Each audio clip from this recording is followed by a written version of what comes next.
آج کی اس محفل میں چند چھوٹے چھوٹے ایسے کلمات کہ جن کے پڑھنے سے انسان کے گناہ دھل جاتے ہیں اور اس کے نامے اعمال میں نیکیاں لکھی جاتی ہیں، اور اتنی نیکیاں ملتی ہیں کہ حدیث پاک کا مفہوم ہے کہ فرشتے اس کی نیکیاں لکھ لکھ کر تھک جاتے ہیں۔ تو ایسی چند باتیں میں آپ کو بتلاؤں گا تاکہ آپ اس کی پابندی کریں۔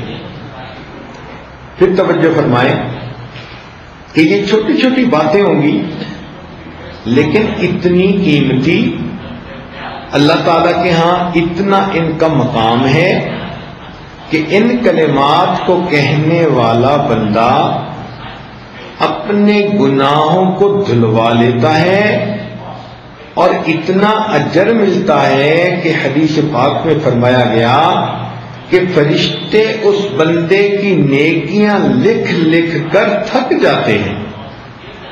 تو بچیوں کو چاہیے کہ وہ ایسے کلمات اپنی زبان سے بولتی رہا کریں کہ جن کی اتنی نیکیاں ہیں پہاڑوں برابر کہ ان کو لکھتے لکھتے بھی فرشتے تھک جاتے ہیں۔ اس کے دو فائدے ہوں گے۔ ایک تو قیامت کے دن آپ کے پاس نیکیوں کا ذخیرہ بہت ہوگا، اور دوسری بات یہ ہوگی کہ ان نیکیوں کے کرنے کی وجہ سے آپ کے جو پہلے گناہ ہو چکے ان کی ظلمت دھل جائے گی۔ تو دو فائدے ہو جائیں گے، پہلے گناہوں کی ظلمت ختم، اور دوسرا نامے اعمال کے اندر نیکیوں کا ذخیرہ زیادہ۔ تو دیکھو یہ کتنی مزے کی بات ہے۔ تو اس کی ہوتی ہے عادت بنانے کی بات۔ اگر آپ ان کلمات کو پڑھنا عادت بنا لیں تو روز مرہ آپ کو نیکیاں ملتی جائیں گی۔ ہر دن آپ کے نام اعمال میں نیکیاں لکھی جائیں گی۔ ان میں سے ایک پہلا عمل ہے استغفر اللہ پڑھنا۔ جب ہم استغفر اللہ پڑھتے ہیں تو اس کا مطلب یہ ہوتا ہے کہ اے اللہ، میں اپنے گناہوں پہ نادم اور شرمندہ ہوں، آپ میرے ان گناہوں کو معاف فرما دیجیے۔ چنانچہ اس استغفار کی ایک بہت بڑی فضیلت یہ ہے کہ استغفار کرنے والے بندے پر اللہ کا عذاب نہیں آتا۔ توجہ فرمائیں کہ استغفار کثرت سے کرنے والے بندے پر اللہ تعالیٰ کا عذاب نہیں آتا۔ کیا مطلب؟ کہ دنیا میں گناہوں کی وجہ سے انسان ذلیل ہوتا ہے، رسوا ہوتا ہے، دشمن اس پر غالب آ جاتے ہیں، اس کے رزق میں کمی کر دی جاتی ہے۔ تو یہ گناہوں کا جتنا وبال ہے اللہ تعالیٰ استغفار کی وجہ سے اس کو روک دیتے ہیں۔ ہر عورت چاہتی ہے کہ مجھے دنیا میں رسوائی نہ ہو، کہیں گناہوں کی وجہ سے میری شکل ہی نہ مسخ کر دی جائے، مجھ سے رزق ہی نہ چھین لیا جائے۔ تو اگر یہ تمنا دل میں ہے تو پھر اس کے لیے آپ کثرت کے ساتھ استغفار کریں۔ سنیے قرآن عظیم الشان، اللہ تعالیٰ فرماتے ہیں ما کان اللہ لیعذبہم وانت فیہم، اے میرے محبوب جب تک آپ ان لوگوں کے درمیان ہیں اللہ ان لوگوں کو عذاب نہیں دے گا۔ وما کان اللہ معذبہم وہم یستغفرون، اور اللہ اس وقت تک بھی ان کو عذاب نہیں دے گا جب تک کہ یہ استغفار کرتے رہیں گے۔ اس کا مطلب یہ کہ نبی علیہ الصلوۃ والسلام کی موجودگی میں جو برکتیں تھیں کہ اللہ کا عذاب ٹل گیا تھا، استغفار کے پڑھنے سے بھی وہی برکتیں ظاہر ہوتی ہیں، اللہ تعالیٰ اپنے عذاب کو ٹال دیتے ہیں۔ چنانچہ مکہ مکرمہ کے جو لوگ تھے وہ نبی علیہ الصلوۃ والسلام سے کہتے تھے کہ اگر ہم آپ کا انکار کرتے ہیں تو ہمارے اوپر عذاب کیوں نہیں آتا؟ اور ان کے اوپر عذاب کوئی نہ آیا. تو یہاں پر مفسرین نے تفصیل لکھی. وہ فرماتے ہیں کہ مکہ والوں پر عذاب اس لیے نہ آیا کہ اللہ تعالیٰ کے نبی علیہ السلام وہاں موجود تھے. سوال پیدا ہوتا ہے کہ جب نبی علیہ السلام نے ہجرت فرما لی تو اس وقت عذاب آ جاتا. تو اس کا جواب علماء نے دیا کہ وہاں پر کچھ صحابہ موجود تھے جنہوں نے ہجرت نہیں کی تھی، وہیں رہ گئے تھے مگر کلمہ پڑھا تھا انہوں نے، بوڑھے تھے یا کوئی اور عذر تھا، تو ان کی برکت سے عذاب نہ آیا. پھر اس پر سوال پیدا ہوتا ہے کہ چلو پھر جب ایک وقت ایسا آیا کہ سارے ہی مسلمان ہجرت کر کے چلے ہی گئے تھے اور پیچھے کافر ہی رہ گئے تھے، مشرکین ہی رہ گئے تھے، تو اس وقت عذاب آ جاتا. تو مفسرین نے لکھا کہ ان مشرکین کی عادت تھی کہ جب یہ طواف کرتے تھے بیت اللہ کا تو غفرانک کا لفظ کہا کرتے تھے. غفرانک کا، اے اللہ ہماری مغفرت کر دے، یہ بھی استغفار ہے. تو مشرکوں کے اس لفظ کے کہنے کی وجہ سے اللہ نے ان کو بھی عذاب سے بچائے رکھا. تو اگر مشرک یہ لفظ کہہ دے اللہ اس کو عذاب سے بچا دیتے ہیں، تو اگر مومن کہے گا تو پھر اللہ تعالیٰ کتنے مہربان ہوں گے. لہذا آپ استغفار کی کثرت کریں. دن میں 100 مرتبہ صبح اور شام تو کم سے کم درجہ ہے. زیادہ پڑھنا چاہیں تو زیادہ بھی پڑھ سکتی ہیں. کام کاج کے دوران بھی استغفر اللہ استغفر اللہ استغفر اللہ اپنی زبان پہ رکھ سکتی ہیں. جتنا استغفار زیادہ کریں گی 2 فائدے ہوں گے. ایک تو گناہ دھل جائیں گے، اور دوسرا اس کی وجہ سے اللہ تعالیٰ کا غضب ہٹ جائے گا، اللہ کا عذاب ٹل جائے گا. اب آپ تھوڑی دیر کے لیے بیٹھ کے سوچیں نا کہ اگر ہمارے اوپر اللہ تعالیٰ کا عذاب آ جائے تو ہم تو کسی کو شکل دکھانے کے قابل نہ رہیں. آج جو جی رہے ہیں تو یہ اللہ رب العزت کی صفت ستاری کے صدقے جی رہے ہیں. اس لیے ہمارے اوپر استغفار کرنا بڑا ضروری. ویسے قرآن مجید میں فرمایا گیا کہ جو لوگ کثرت سے استغفار کرتے ہیں تو ان کو 5 فائدے ملتے ہیں. ایک فائدہ تو یہ انہ کان غفارا، کہ ان بندوں کے جو استغفار کرتے ہیں ان کی مغفرت کر دی جاتی ہے. دوسرا فائدہ کہ جہاں پر استغفار کثرت سے ہوتا ہے اللہ تعالیٰ بارشیں برساتا ہے، ان کو قحط سالی سے بچا لیتا ہے. وَيُمْدِدْكُمْ بِأَمْوَالٍ، جو لوگ استغفار کرتے ہیں اللہ تعالیٰ ان کے مال میں برکت دے کر ان کی مدد کرتے ہیں. وَبَنِينَ، اور جو لوگ استغفار کثرت سے کرتے ہیں اللہ تعالیٰ ان کو بیٹے عطا کرتے ہیں. اب کون سی عورت ہے شادی شدہ جو کہے کہ مجھے بیٹے کے پیدا ہونے کی طلب نہیں، تمنا نہیں؟ ہر عورت وش کرتی ہے. اور یہ بیٹے والی نعمت کیسے ملتی ہے؟ قرآن پاک کی آیت کا مفہوم کہ استغفار زیادہ کریں گی تو اللہ رب العزت بیٹے کے ساتھ بندے کی مدد فرمائیں گے. جنات، اللہ تعالیٰ باغ عطا فرمائیں گے. وَيَجْعَلْ لَكُمْ أَنْهَارًا، اور اللہ تعالیٰ زمین سے پانی کے چشمے جاری فرمائیں گے. اس لیے ہمیں چاہیے کہ ہم کثرت سے استغفار کریں. استغفار ہر بندے کو کرنا چاہیے، چاہے نیک ہے چاہے بد ہے. اس لیے کہ اگر کافر ہے تو کفر سے توبہ استغفار کرے، اگر عام مسلمان ہے تو اپنے گناہوں سے توبہ استغفار کرے، اگر گناہوں میں ملوث نہیں ہوتا، نیک بندہ ہے، تو اس کے دل میں بھی جو غفلت آ جاتی ہے اس سے استغفار کرے.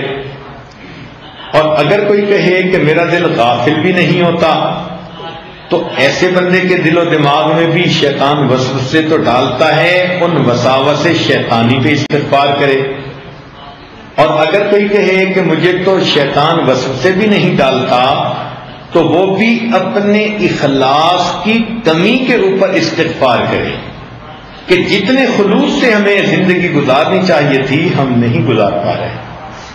تو استغفار کے کرنے سے انسان اللہ تعالیٰ کے عذاب سے امن میں آ جاتا ہے، بچ جاتا ہے، گناہ دھل جاتے ہیں، اور اللہ تعالیٰ اس کی مدد فرماتے ہیں، رزق میں برکت سے، بیٹوں میں برکت عطا فرما کے، اور اس کے اللہ تعالیٰ دنیا کے ان مسائل کو حل فرما دیتے ہیں۔ آپ استغفار کی کثرت کریں گی تو آپ کو کسی عامل سے کوئی عمل پوچھنے کی ضرورت ہی نہیں رہے گی۔ کاروبار کی پریشانی استغفار سے ختم، کیونکہ اللہ تعالیٰ جو فرماتے ہیں کہ مال کے ذریعے سے مدد کروں گا۔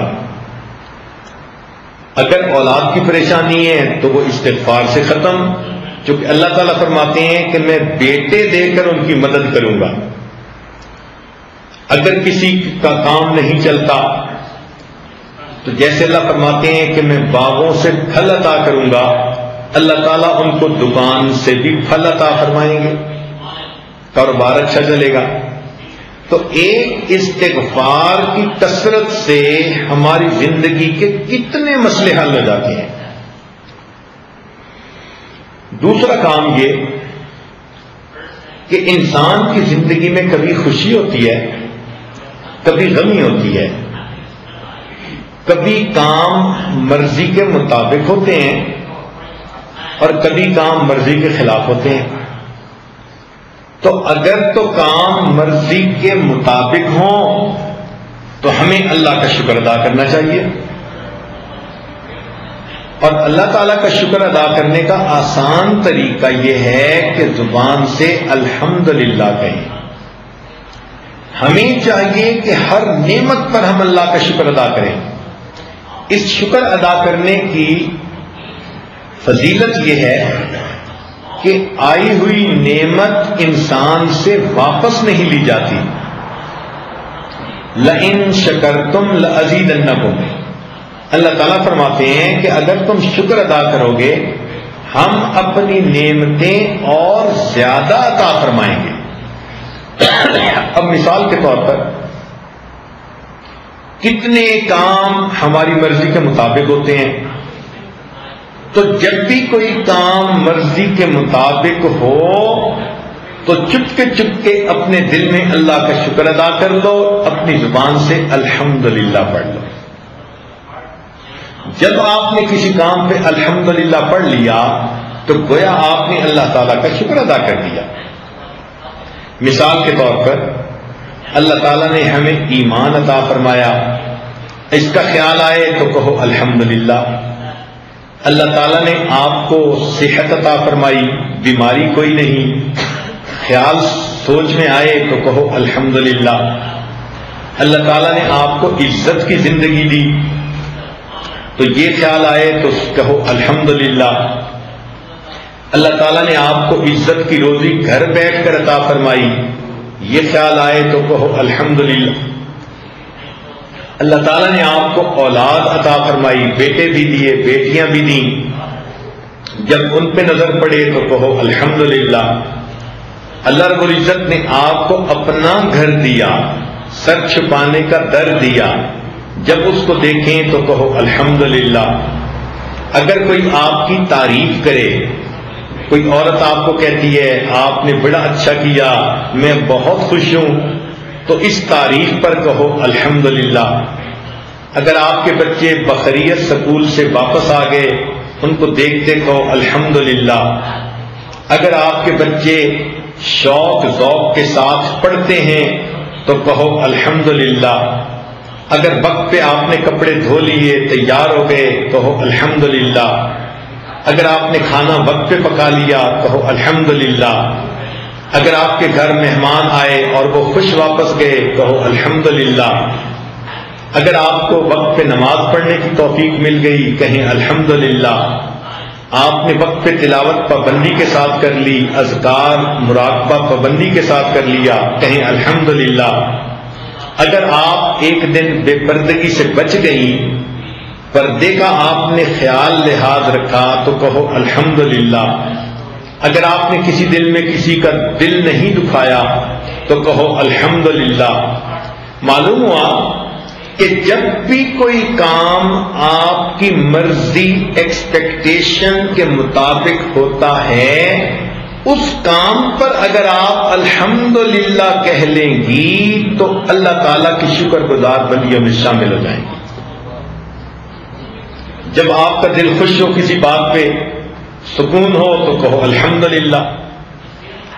آپ کا خاوند گھر آیا اور مسکراتے چہرے کے ساتھ آیا، آپ کو دیکھ کے مسکرایا، کہو الحمدللہ. ناشتہ آپ نے ٹھیک وقت پہ خاوند کو کروا دیا، کہو الحمدللہ. بچوں کو خوش کھیلتا دیکھا، کہو الحمدللہ. آپ کو کسی دن ساس نے تنگ نہیں کیا، کہو الحمدللہ. نند نے کسی دن آپ کو تانا نہیں دیا، کہو الحمدللہ. اگر آپ کی کوئی دعا قبول ہو گئی کہو الحمدللہ. آپ سوئیں اور آپ کو پرسکون نیند آئی تو جاگنے پہ کہیں الحمدللہ. بھوک لگی تھی، آپ نے کھانا کھا لیا، پیٹ بھر کے کہو الحمدللہ. پیاس لگی تھی، ٹھنڈا پانی اللہ نے دیا، پی کر کہیں الحمدللہ. نرم بستر اللہ نے سونے کے لیے عطا فرمایا، بستر پر لیٹتے ہی کہیں الحمدللہ. تو اگر آپ غور کریں تو مجھے تو لگتا ہے کہ ہمیں ہر وقت ہی الحمدللہ کہنا چاہیے. حالانکہ ہماری عورتیں دن میں ایک دفعہ بھی نہیں کہتی ہوں گی الا ماشاء اللہ. تو غور کریں کہ کتنی غفلت کی زندگی ہم گزار رہے ہیں کہ ہمیں تو لمحے لمحے اللہ کی نعمت پر شکر ادا کرنا چاہیے تھا اور ہمیں اس بات کا احساس ہی نہیں. اور اللہ کی ان نعمتوں کو ہم ایسے استعمال کرتے ہیں جیسے کہ ہمارا حق تھا جو اللہ نے ہمیں دے دیا. حالانکہ جن کو یہ نعمتیں نہیں ملی ان سے جا کے پوچھو نا. اب جس بچی کا رشتہ نہیں آتا اس سے پوچھو کہ وہ دل میں کتنا دکھی ہوتی ہے. آپ کو اللہ نے اگر محبت کرنے والا خامن دیا تو کیوں زبان سے نہیں نکلتا الحمدللہ.